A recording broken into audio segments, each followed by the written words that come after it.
Good morning, all my dear students of class 5.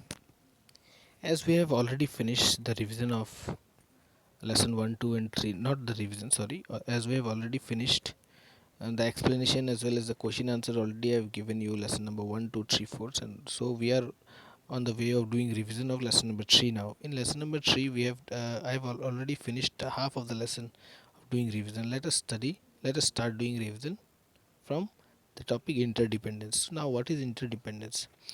The name of the lesson is a natural balance, so it's all about nature, plants and animals. So the topic is interdependence. So what is the meaning of interdependence? Interdependence, the meaning of interdependence means to depend on each other. So what it is written here in the paragraph, let us go through it. Interdependence is the dependence of two or more living organisms on each other. Plants and animals depend on each other for various needs. Plants depend on animals for carbon dioxide. Insects such as bees and birds helps in seeds dispersal, and earthworm help to make the soil fertile for plant growth. Animals and human beings depend on plants for food and oxygen. Some animals depend on plants for shelter. Human beings also depend on plants for other needs such as clothes and medicine. Plants are sources of non-renewable resources such as coal, petroleum and wood.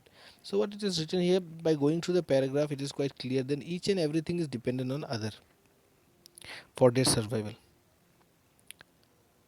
Such as plants depend on animal for carbon dioxide, and insects such as bees and birds help in seed dispersal, and earthworm helps to make the soil fertile for plant growth.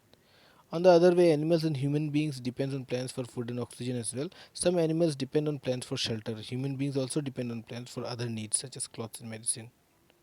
Plants are source of non-renewable resources such as coal, petroleum and wood. Now, the next point is food chain. Now, what is food chain? A food chain is the chain formed when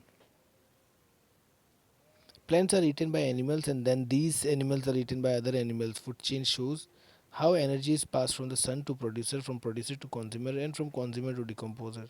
Plants are eaten by herbivores, which in turn are eaten by carnivores. Let us study the following food chains to understand this better. So it is written here, what is food chain? Food chain is all about like a plant is eaten by an animal, then this animal is eaten by other animal. So this is how the food chain continues. Such as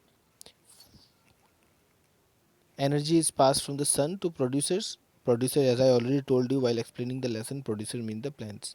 From producer, then it goes to consumers, and then from consumer it goes to decomposers. Again, plant get fertility from the humus, which has been produced by decomposer. So this is how the food chains goes. So let us study the following food chains to understand this better. So here, as you can see, it's a beautiful example of food chain drawn. A rabbit eating grass is an example of a simple food chain. Then again, in the following food chain, grass is eaten by a deer, which is in turn eaten by a lion. Again, in a longer food chain, a grasshopper who eats grass is eaten by a frog, which is then eaten by a snake. Finally, the snake is eaten by an eagle. So this is all about food chain. Let me make you understand one more time. The first one is this example is a simple example of food chain, where grasses are eaten by rabbit. The next one is grass is eaten by deer, then deer is eaten by a carnivore, lion or tiger. Then the last one is in a longer food chain. What happened? A grasshopper eats grasses. Then that grasshopper is eaten by frog. The frog is eaten by a snake. Then at last the snake is eaten by eagle. So today we have done the revision of interdependence and food chain on land. So in this class I am ending here. In the next class I will be doing the revision of food wave. Till then, thank you.